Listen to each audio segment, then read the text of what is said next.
All right, we are back here kicking off our annual Halloween special now, the third annual one. We had this guy on every year do it. I think 2 years ago was the Mandalorian season two premiere. Last year was Dune. This year we're talking about the Peripheral with the great John Stagger from Barstool. John, welcome back. How are you?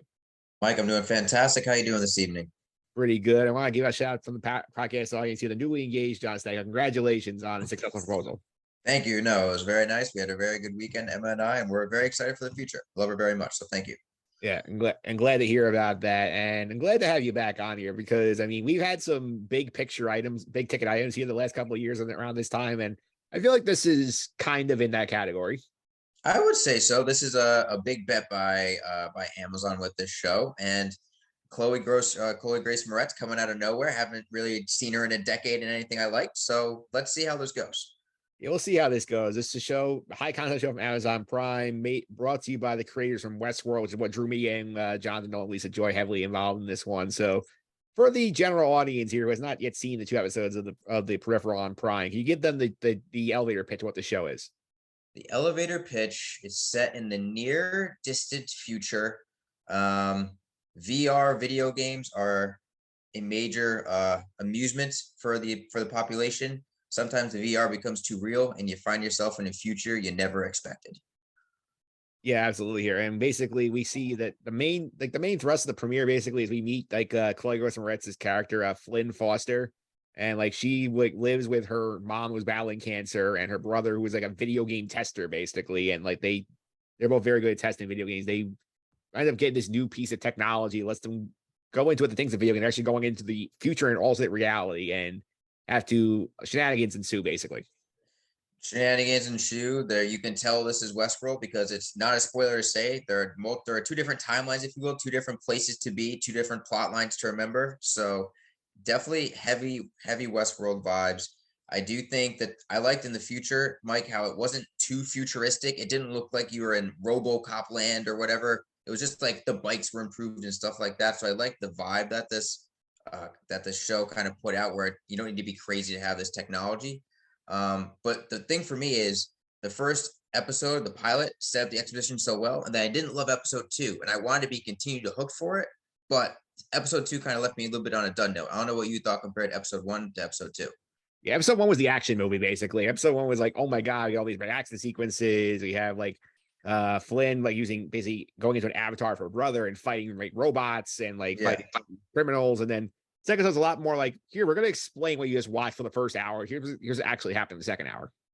Yeah, I would agree, but you also had that action sequence in the second one in the woods. That didn't that start that whole episode out? So the action kind of continued through both.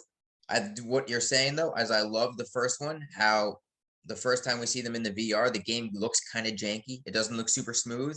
Then you immediately get to the future, and that thing looks crisp. And I really like that production design, that choice by the director. Yeah, let's get some general thoughts here. Like apart from like the act, like what you think overall about this premiere? Because for me, I like thought the action was top notch. The action was very good. I liked the vibe. I liked the pacing. I kind of wanted to get to know the characters a bit more. They look kind of bland to me, kind of stereotypical, but overall, the vibes are what got me in there. This was the Westworld kind of thing where I liked, where it wasn't too overwhelming on you to start. Yeah, I liked like I mean, I was we got to know Flynn pretty well. We got to know her brother pretty well. Like apart from those two, I feel like everybody else was kind of like a little bit like one note, but like they're at least the notes were interesting for the most part. Right. There's the character who's on the bike, a war veteran, wounded, and going through tough times. That's a pretty stereotypical storyline for some shows sometimes. So the thing I did like though is in the second one they introduced the new characters, and you kind of get the higher level people. Mike, you get the people who are the ones making the decisions or the ones causing the trouble. We kind of don't know yet. So I do like how they took that next step on episode two to break the world open a little bit more. Yeah, and I think the interesting thing here, we have this sort of dual world concept going on here between Flynn's current timeline, the alternate 2099 in London, where like she apparently stumbled into some sort of criminal conspiracy, has to work with these people from that timeline to stop it. So that's gonna be interesting to see how that plays out. Yeah, and isn't in 2099 there's like a virus or something that took people out? That's why the first time we see Chloe Grace Moretz's character in her peripheral, it's like there's nobody there. Wasn't like a virus or something? Yeah, they basically said that like something happened, like wiped out a lot of humanity between like in the 70 years between like her timeline and where that is. I mean, how many shows are we going to have in the next 3 years where a virus knocks out a part of the population, leading to a drastically different future? You could tell This seems to be a thing. Station 11 just did it too. you could tell a lot of these writers that just stay home thinking like COVID. Oh, plot device for my show. Yes. Yes, exactly. Hey, I mean, to be fair, it's fairly novel. I'm excited for it, just if it's done well. Yeah, if it is done well here, I did think like I could tell they really blew the budget on the premiere because like the visuals were like stunning for this show. And that's not something I'm used to from like a Prime TV show. Like last Prime show I watched was the League of Their Own reboot. So like I'm not used to that level of like expectations here. Now you have not watched Rings of Power, then, good sir. I have Because not. those visuals, whoo, they are incredible, and they sucked me in big time. I would say this is the second highest produced Prime show behind Rings of Power. Rings of Power clearly number one. Yeah, this was their big budget bet here. And what'd you think of the cast as a whole? Because I feel like we obviously talk about Grace Moretz as our lead, like a few other recognizable faces in there, but like there's a lot of new blood as well. Yeah, I liked Jack Raynor, who plays Burton Fisher. I kind of liked him in the action sequences. I liked him when he was playing Suave in the VR, trying to woo the woman quickly. I thought that he was pretty good. And he seems to have a bit of a deeper past with his military background that hopefully we get a little bit more of as well. So I was impressed by him the most in terms of all the performers from the first couple episodes. Yeah, he kind of gave you like budget Chris Pratt vibes in terms of like what the aesthetic they're going for there. Yeah, maybe the good side of Chris Pratt before he completely totally sold out. Yeah, absolutely. Here, I was happy to see Tania Miller show up in this show. Remember, she was in Haunting of Blind Manor. Now you get her back here. That was fun. Yes, I mean, man, Blind Minor, we mentioned Flanagan. Mike, that's great podcasting, bringing it full circle. I see what you did there. Yep. It's spooky season. I was also happy as a Westworld fan to see they got Louis Hertham in the show. Like he's as the current day bad guy, like Corporal Pickett or whatever. I think it's Corbell Pickett. He's like the drug runner. He has one badass scene where he basically like smashes one of his underlings like face into a glass that they're drinking out of. Like that was pretty cool. Yeah, I mean, you got to teach people to respect, and they can't be bullied, right? Though going to drastic measures and bullying itself is not the way to go. Yeah, I think they're setting up the different levels of danger, whether it be in 2039, whether it be in 2099, or whether it be somewhere in between, because it's probably not the only 2 years we're going to. So I think they're doing a good job of layering those different problems. Yeah, wait, what do you think that this show works or Chloe Grace Moretz is the lead? Because I know like she hasn't had a ton of like big stuff lately. I mean, I liked Tom and Jerry, which she was in last year. I enjoyed it for what it was, but otherwise, I really don't know anything about her except Kick Ass, which I loved. Only the first one. Didn't love the second one. I thought she was good. She's much more grown up than I remember, and I think that works on me because she's a kind of a young adult looking woman, but she's acting so adult like, and so she looks older to me, and she's fitting that role well. So I've actually been impressed with her to start as well because I mean, I haven't seen her in a decade in anything that I really truly remembered. So I'm glad to have her back. Crazy to think she's only 25. Man, I'm 30. She's doing a lot better than me when I was 25. So maybe that decade off did her good. I mean, she was 15. She was what, 15, 13 when she did Kick Ass? Wasn't that like 2010? Yeah, I think around there. Yeah. Oh my God. She flew close. She flew too close to the sun too soon. That's why she burnt out for a decade. But now she's flying back. Yeah, I do like her. They allow her character sort of going through this thing where she doesn't want to really be involved in the gaming world. She's like trying to do her own thing, take care of their sick mother, and then she has the blast of information from the future, talk about how like, oh, like your mom dies 4 weeks from now. And they show her the newspaper of it, and then they're like, we have the experimental drug that might work for her. So like, you have to help us with our mission. So she gets sucked in that way. Yeah. Do you think she doesn't like playing the games, or do you think she avoids it because she's going to get addicted to it? That's kind of a thing that I have going here is like, I think she knows she's really good at them, but she knows how intoxicating and dangerous they are. And she's going to be toying with that both literally physically and mentally when the two worlds maybe start blending together. We saw her with the physical pain. I believe it was her back that automatically started hurting her randomly, or no, it was her hand. Yeah, it was her hand. Her hand started hurting her, and it's like you see that physical connection between the worlds already starting to crack down. We might see it mentally and physically. Yeah, I did take the sign where unlike Burton, who like we had the whole thing throughout the whole plot of like, oh, like is he doing too many drugs trying to keep up these gains? And then we found out that he's been going through a lot. The mom is giving him pills to try and cope with some of his PTSD from like his time in the war. So like another good balance of the main family. We sort of got the dynamics pretty quickly. The rest of the characters not as much. Yeah, I would agree. I mean, it's probably the emotional tripod that the show is built on. It was a kind of a is it was a cheap happy moment to have her mom cured of cancer. That was kind of something I didn't necessarily love. Um, but they're like I said, they're the emotional tripod of the show. You want to show their connections together and the trust they have in one another to know to be able to trust their decisions. So I get why they did that. I did like the storytelling though they set up there where they started the 2 episode premiere with her saying, "Oh, like I have a sandwich you in the fridge," and like she's blind, you can't see. Then we see at the end she's going to the fridge getting the sandwich. So that was very good, like tying together. You know what? I didn't even realize that, Mike. That's a great point. That's great. That's great writing. Good work. Good work by the writers. Yeah, these writers are talented as well. And I do think the interesting thing with this show is I like that we have all these action beats. Like the thing I'm worried about this show is like I wonder like if so if they blew their whole budget on episode one, they're gonna spend a lot of time sort of like talking through things, not getting as much action as we did in the premiere. I don't need again, if the writing is good, I don't need a ton of action every single time. I'm not worried about like the special effects and stuff like that diminishing. I'm worried about the storytelling aspect. Are the action moments going to be worth it, or are they just going to be stunts to keep the action to keep the audience entertained? Like you need to have the action mean something. That's maybe I'm a little bit worried about. Yeah, because this is an 8 episode season. We've seen a quarter of it now. It drops weekly on Fridays on Prime. So like I think obviously it's gonna be tough to keep up the pace they had in the premiere the entire time, but I just don't want them to slow it to a crawl, basically just stall out until they have their big like finale event. Right. I mean, you can't pace this show like House of the Dragon, where you know people are going to be willing to wait 6 seasons to get a full story. You got to tell a story, a full one, in this first season in order to have the people engaged and want to continue this big budget show. Yeah, because this is something where like I know Rings of Power was a huge success for them. They got a ton of like people in this one. They're using Thursday Night Football as over loss leader Amazon. So like this is probably their most creative big bet on this one, where it's not like a slam dunk like Lord of the Rings is. So like it's interesting to see how this fares for them.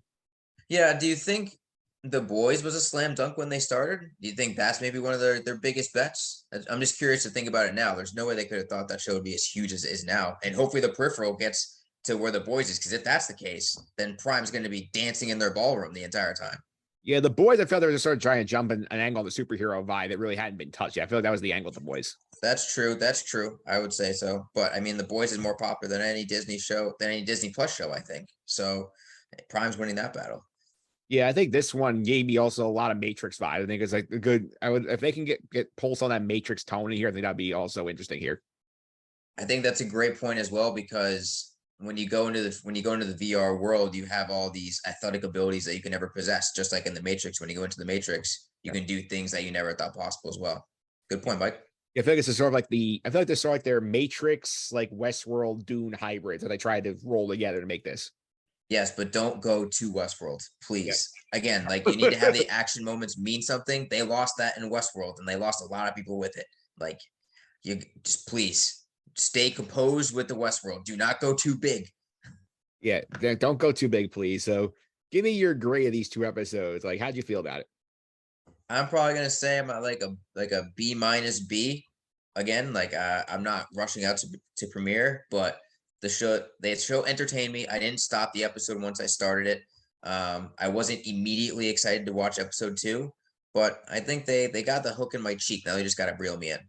Yeah, I would say I'm around the same place as you. I feel like this was good. Like, I was entertained. Like, I was not like horrendously bad where I'm rushing to turn it off. But like, I'm with you where it's like I'm not like dying to go to. If there was a next episode, I'd not be clicking on 3 right away. No, right, exactly. It's like, oh hey, I have nothing to watch on this Wednesday morning. I'll throw it on. But like, you might miss an episode or two, but then you watch two or three in a row. So but you're gonna finish it. That's the main point. Is you want to finish it. Yeah, it's like I will finish it. It may not be like on appointment viewing, like on Friday morning. I'll be waking up and saying, "Oh, I have to turn the peripheral on," but I will be getting to it at some point that weekend, most likely. Exactly, exactly.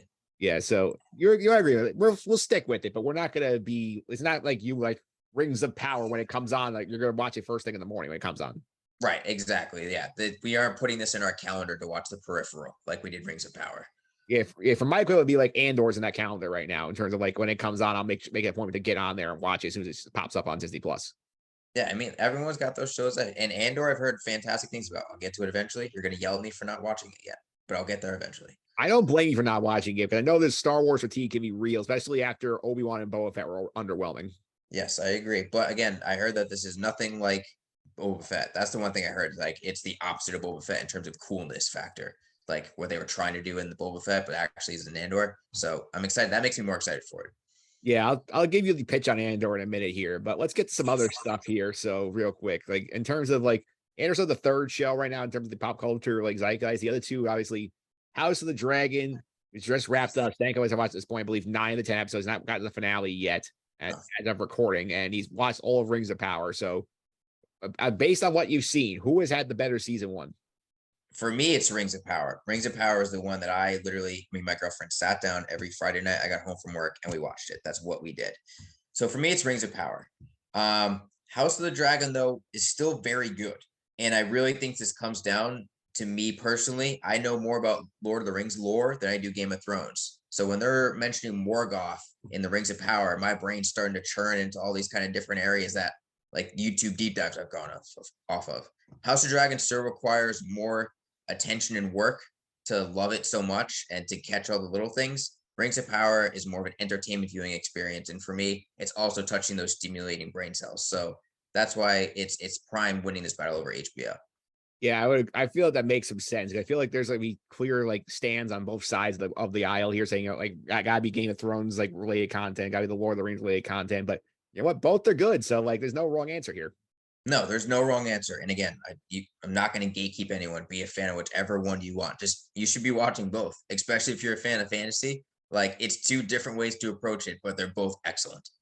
Yeah, and I also gotta get you here because we were recording like a couple of days after Taylor Swift dropped her new album, and Stanko is a big Taylor Swift fan. So early impressions. Early impressions are it's very good. It has not captivated me like Folklore and Evermore, but I don't know if anything ever will again. But it's very good. Mastermind and Maroon are probably my two favorite songs. And they could flip flop back and forth. I don't know. They're both excellent, but I've listened to it every day since it came out. And it came out on the day I proposed too, Mike. So I'm going to remember Midnights forever. Yeah, it's definitely a good timing too. And I remember that one caught me a surprise when they had the big promo on Thursday Night Football with Taylor Swift on, and Al Michaels trying to explain to Kirk Herbstreit like who Taylor's like a Taylor Swift phenomenon. Yeah, I mean, but Taylor Swift is the music industry. Yeah, Like that's what she is right now. And for better or for worse. And for me, I'm absolutely loving it. yeah. Before we get to the last thing we're gonna do, which is the Halloween, I'll give you the elevator pitch on why Andor should be your next thing once you have some time here. I know obviously you got to finish House of the Dragon, get through that. You did the Game of Thrones, but I feel like the Andor thing, it's great. Is like if you like all you would say that Ring of Power and House of Dragon are both good examples of prestige TV. Yes, I would.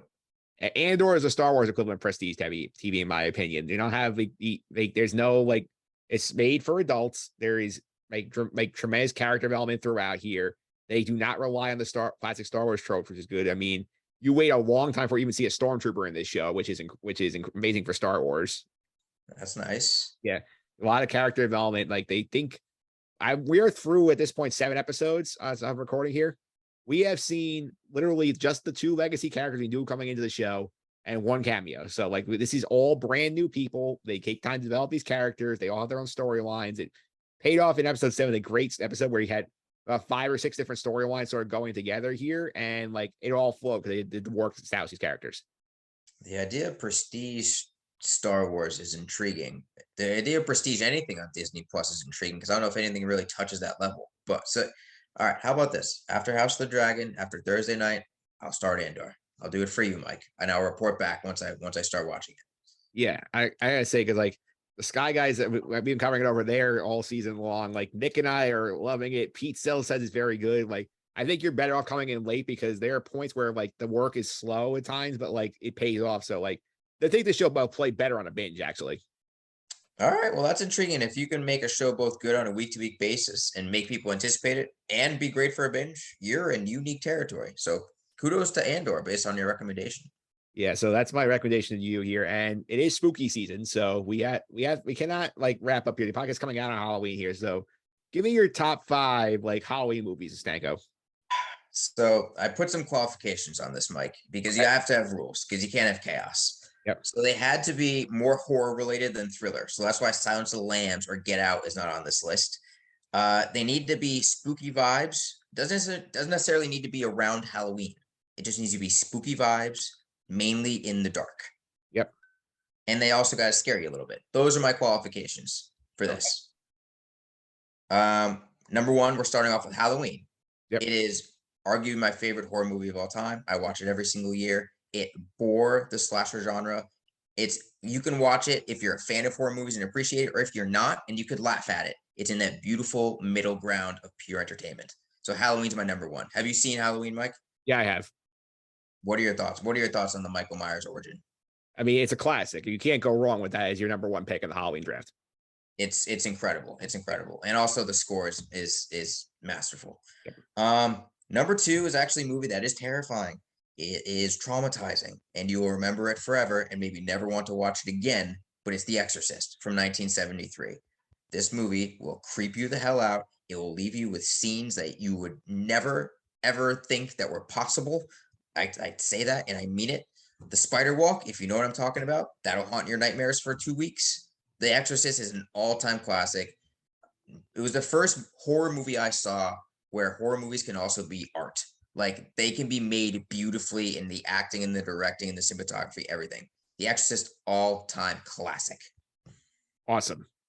And then number three, Alien, one of the best taglines of all time. In space, no one can hear you scream.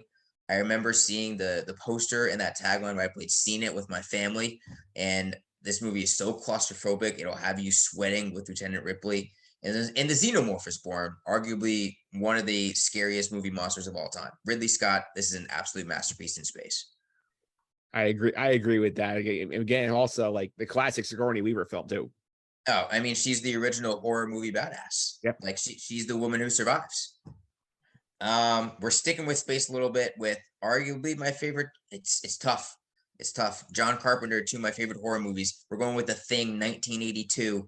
I mean, classic human turning on human, animals wreaking havoc on everyone. Nobody can trust anyone. Kurt Russell being cooler than the other side of the pillow. The ambiguous ending, the blood scene, the inspection, tension to the absolute perfection. The Thing is an all-time classic with some of the best practical special effects ever.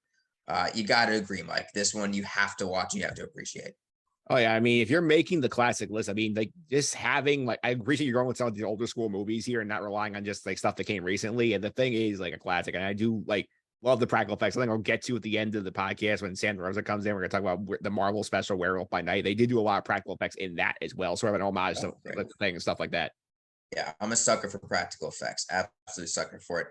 And my last one, Mike, I'm a sucker for the vibe, Yeah. the spooky vibe, the lonely vibe, the I'm going crazy vibe.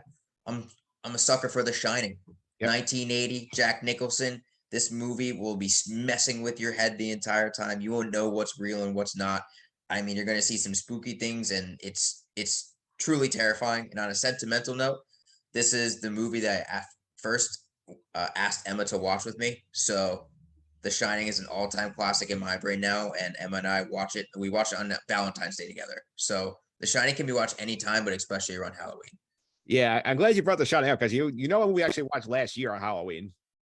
What is that? I watched Doctor Sleep on Halloween last year. Doctor Sleep is good too. The extended edition, even better. Yeah. I mean, I loved it. I mean, I did was not going into it like thinking like, oh, like The Shining shouldn't be touched. It's like a classic, but like again, Mike Flanagan, like the Halloween patron of this podcast, of the Halloween special podcast here. I mean, he does a great job. And I love Ewan McGregor in there as the older Danny. Yeah, and it was really well done. They changed the ending a bit from a book, just like The Shining. So I'm not surprised there.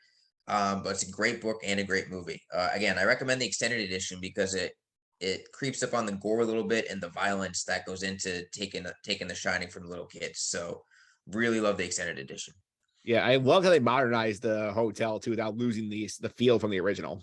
Right, and yeah, it makes you feel like you're right there. They literally go shot for shot in some certain scenes. So it's really fun watch. Do a double feature one day. It's snowing outside. You do The Shining with Doctor Sleep. Who needs sleep at night after you watch those two? Oh yeah, you can just pull it. That's how you pull it on ice. Just watch them both back to back, Right, exactly. Yeah. and you're scared shitless. You don't want to go to sleep for like 5 hours. Well, yeah, or you can be a crazy person and let you put that to sleep. So I don't know. Yeah, we'll leave it there, Stanko. Thanks all the time. Really appreciate it. Before I let you go, be a follow social media, keep us some of your stuff you're doing. You can follow me at social at jstanko99 on all platforms, and you can follow my writing at stankostance.com.